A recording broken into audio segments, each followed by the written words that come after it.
Did you know that companies with a strong onboarding process improve new hire retention by 82% and productivity by over 70%? Grabe no, just imagine 70% more productive yung mga employees natin. Now, what if I told you that AI can help achieve these remarkable results, especially if you're running a traditional business here in the Philippines? And not only that, later in the video, I'll demo an AI tool that you can use to create a customized onboarding plan for your employees for free, as in libre. So make sure you stick to the end. Magandang araw sa inyong lahat. I'm Jerry Ilaw, the co-founder of OLearn and AI Ready Pilipinas. With over 2 decades of experience in the Philippine business landscape, I've witnessed firsthand the challenges our local SMEs face. And as a pioneer in bringing AI solutions to SMEs, I'm on a mission to help Filipino entrepreneurs prepare for the AI disruption so they will not just survive but thrive in this age of AI. Ngayon, I'm so excited to share with you how AI can help create customized employee onboarding plan for your business. Now, let's talk about the harsh realities many Filipino businesses face when it comes to new employees. First is meron tayong lack of productivity, di ba? Without proper onboarding, new hires can take months to reach full productivity. Ibig sabihin, you're paying full salary for partial output. And kung iisipin, lugi tayo doon, di ba? Maraming mga entrepreneurs na hindi nare-realize ang impact ng hindi properly trained employees. Minsan nga, tinitipid pa nila yung training ng employees. Pero kung iisipin mo, lugi tayo doon dahil nagbabayad tayo ng full salary pero partial productivity lang. Then the second problem is employee retention. Okay? Did you know that around 69% of employees are more likely to stay with a company for at least 3 years? Okay, 3 years if they experience great onboarding. Imagine, sobrang hirap na nga maghanap ng employees ngayon tapos aalis lang sila dahil hindi properly na onboard. Sayang hindi lang ng pera but also the time and lost opportunities. Now, yung third problem is meron ding mga errors, di ba? Poorly onboarded employees are significantly more likely to make critical mistakes, potentially damaging your brand and yung mga hard-earned reputation natin. Okay? Picture this. You run a nationwide company that's been a staple in the popular malls here in the Philippines. Tapos, nag-hire ka ng new sales staff. Kaso hindi siya na-train ng maayos about your company, products and services, sales process, etc. And as a result, pumagsak yung benta and you get complaints from customers na yung employee isn't helpful. You know, it's a nightmare scenario but one that it's common among SMEs. Tama ba? Now, these are real challenges facing Filipino businesses every day. But with the right tools, we can turn these challenges into opportunities for growth. So, paano nga ba ang tamang onboarding ng ating mga bagong employees? So, to address these challenges, we've developed a simplified framework para matulungan ka kung ano ang dapat gawin. And I call this framework the Power Onboarding Framework. It's designed to empower new hires. Kasi minsan, di ba, as an entrepreneur, di pa natin alam kung paano talaga properly mag-onboard ng ating mga employees. So, ito yung pwede nating maging guide, the Power Framework. So, ano nga ba yung Power Framework? So, pag-usapan natin ng mabilis. P stands for prepare. Okay, so this is all about the pre-onboarding setup. We make sure everything is ready before your new hire's first day. And sabi nga nila, employee onboarding does not start on the first day of the employee. It starts way before, okay? So, kasama na dyan yung communication natin with the employee, di ba? Even before siya ma-hire, yung pag-offer natin, tapos mga reminders ng mga requirements niya, etc. before the first day. So, importante na maayos yon, okay? Because sabi nga nila, di ba? First impressions last. So, it starts way before the first day of the employee. Now, ano naman yung second? This is orient. Okay, yung O. So we focus on the first day welcome and cultural introduction. So this is where we make your new employee feel at home. Okay, so if you can afford, di ba, you can have welcome lunch para sa new hire. So it's something that we do in our company. Now, hindi naman kailangan na magarbo o sa mahal na restaurant, di ba? Just a simple lunch na kasama yung mga teammates niya para mas ma-feel at home siya. And sinasabi nga natin dyan, pati cultural introduction. Kasi importante rin na malaman ng employee ano ba yung culture ng company. Okay? Kasi critical yon para maging at home siya, para mas makasabay siya sa pagpapalakad ng ating company. Okay, so that's O. Yung W naman is yung work or yung role. Okay, so here, we clarify the job responsibilities and provide initial training. And so, hopefully, meron ka ng job description na maayos and comprehensive. So, there's no more confusion kung ano nga ba yung kasama, di ba, dun sa trabaho niya at ano yung hindi kasama. Okay, so, dun sa orientation natin about his work, kailangan din mapag-usapan natin ang mga KPIs na tinatawag. Okay, yung mga key performance indicators that will be used to measure the employee performance. Now, in our company, meron kaming tinatawag na work expectation document. Okay? So, itong work expectation document, nakalay down dito kung ano yung expectation ng isang manager sa employee niya. And very important, di ba, na ma-relay natin sa ating mga direct reports kung ano yung expectation natin. And maybe yung mga little expectations natin sa employees, dapat yan, nare-relay natin yan, nasasabi natin. So maybe in terms of meetings, di ba? Do you prefer na ang meeting is morning or afternoon? Or okay ka lang ba na mag-meeting ng lunchtime or hindi? In terms of trust, di ba? Ano yung mga expectation mo? Sabi nga natin, we give 100% of our trust to the employee.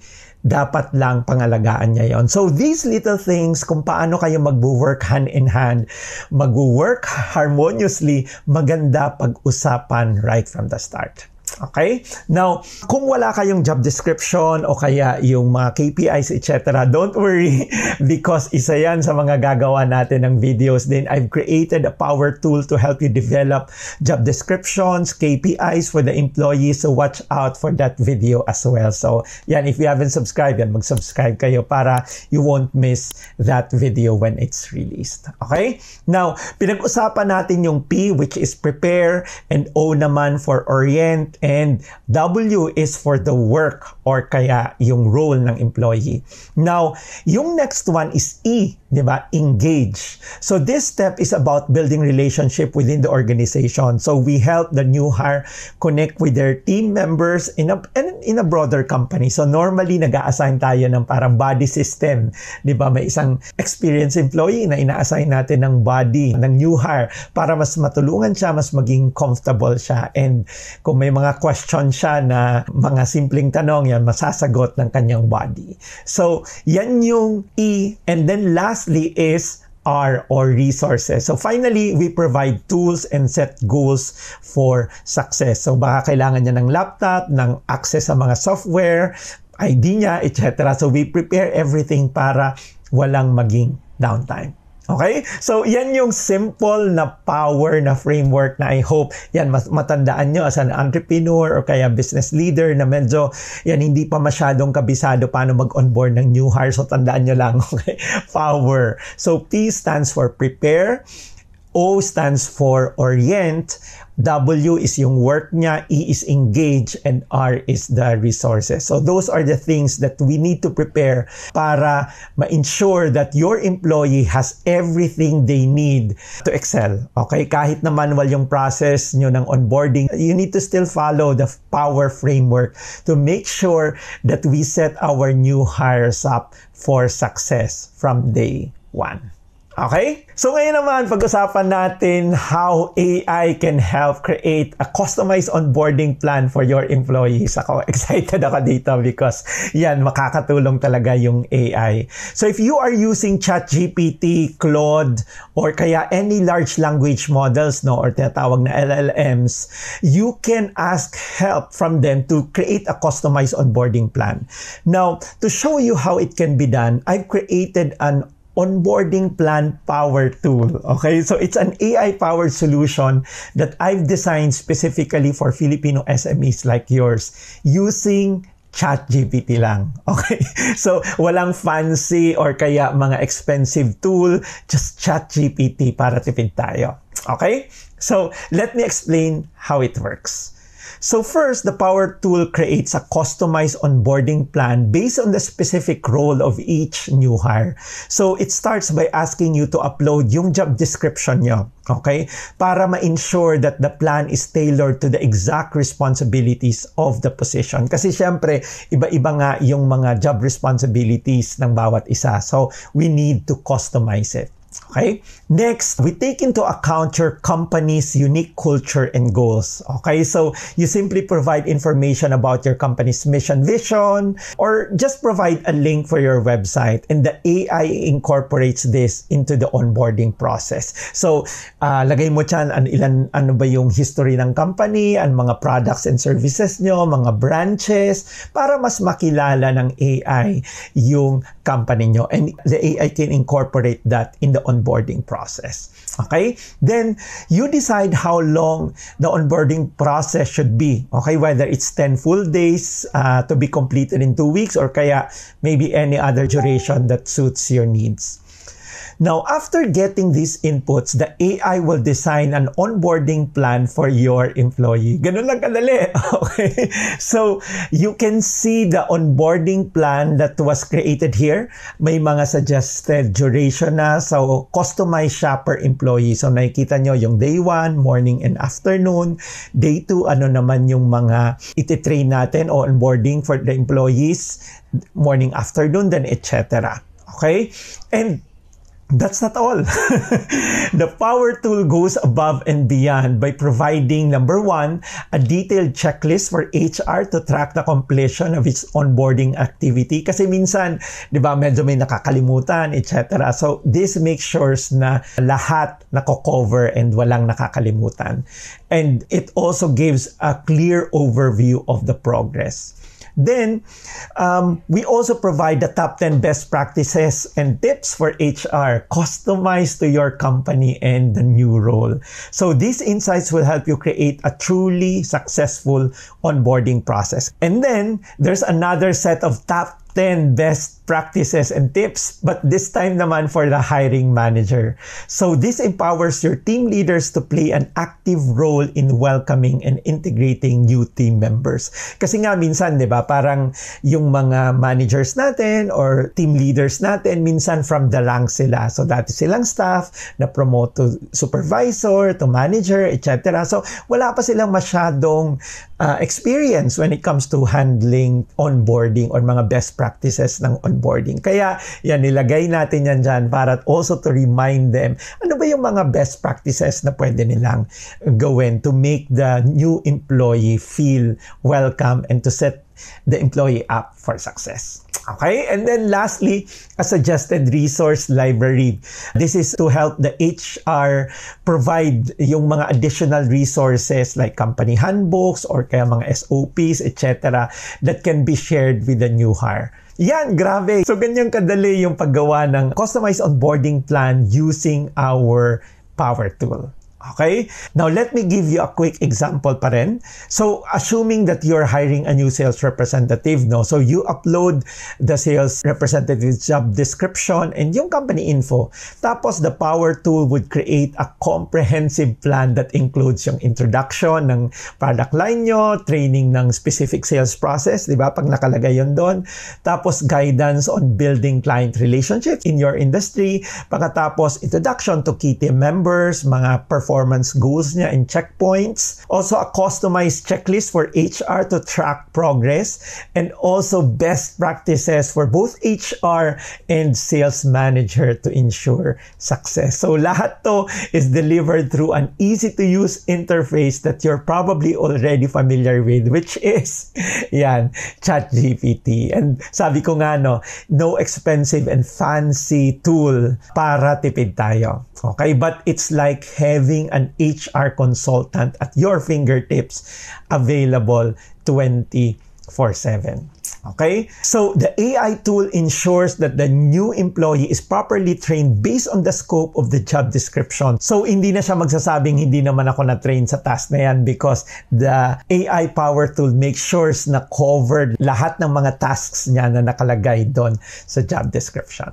Okay? Well, you might ask, sana kaya din ni AI gumawa ng PowerPoint slides, di ba? Yung mga trainings na gagamitin natin for the new employee. Well, pwede po. Okay, in fact, yan yung isa sa mga gagawin namin na videos in the next few weeks. So watch out for that. Gagawa tayo ng actual na training. Okay, yung PowerPoint na training na kailangan nyo to train your new hires. Pwede yung gawin using AI. So make sure that you subscribe para hindi nyo ma-miss when we release that video. Now, with the AI power tool that we have, diba, as a business owner or kaya business leader, you always have a comprehensive onboarding plan for your employees and you can create checklists to make sure na walang makakalimutan. Now, let's talk about results, okay? Businesses using our onboarding plan power tool have seen 50% faster time to productivity. So, ibig sabihin, mas naging mabilis na maging productive yung employee because na properly trained siya. There's also 30% reduction in early turnover and 40% fewer errors in the first 3 months. And of course, significantly improve employee satisfaction and engagement. And let me share lang a quick success story. So we have a local retail chain here in Manila who implemented our power tool early this year. And within 6 months, they saw a 40% reduction in new hire turnover and a 25% increase in customer satisfaction score. So sabi nga ng store manager, it's like having an HR team daw even though they're a small business. So, maganda talaga na meron kang ganitong onboarding AI tool. And syempre, pwede kang gumawa ng sarili mong employee onboarding tool using AI tulad ng pinakita ko sa inyo. So, pwede nyong i-model kung paano namin ginawa. So, you can use that. Or, kaya kung gusto mo naman nagawa na para hindi ka na mamroblema kung paano gagawin, you can try our AI power tool for free, okay? For a limited time. So, pwede nyo siyang gamitin ng libre for a limited time. So, paano nyo matatry? Simple lang. Comment lang below onboarding plan so we can send you the details on how you can try it absolutely for free for a limited time. And also, syempre, I want to hear from you. Drop a comment below sharing your biggest onboarding challenge or kaya any business challenge na gusto mong matulungan ka ng AI. Because we will be creating a lot more videos on how to use AI for different areas of the business. So let us know kung anong area ng business mo ang gusto mong matulungan ng AI para we'll create a video out of it. Okay, so let's start a conversation and see how we can help each other succeed. Remember, with AI, you can help power up your employee onboarding to help them become productive, engaged, and long-term assets to your business. So make sure you use AI in creating your own tool or kaya you can also use what we created. So stay tuned for our next video. We'll deep dive into using AI naman for employee retention strategy. So exciting to kasi sabi ko nga ang hirap maghanap ng mga employees ngayon. So gusto natin ma-retain natin, especially yung magagaling nating employees. Okay? Until then, this is Jerry Ilao reminding you that the AI revolution is here and Filipino businesses must adapt or risk being obsolete. And the choice is yours. See you in our next video.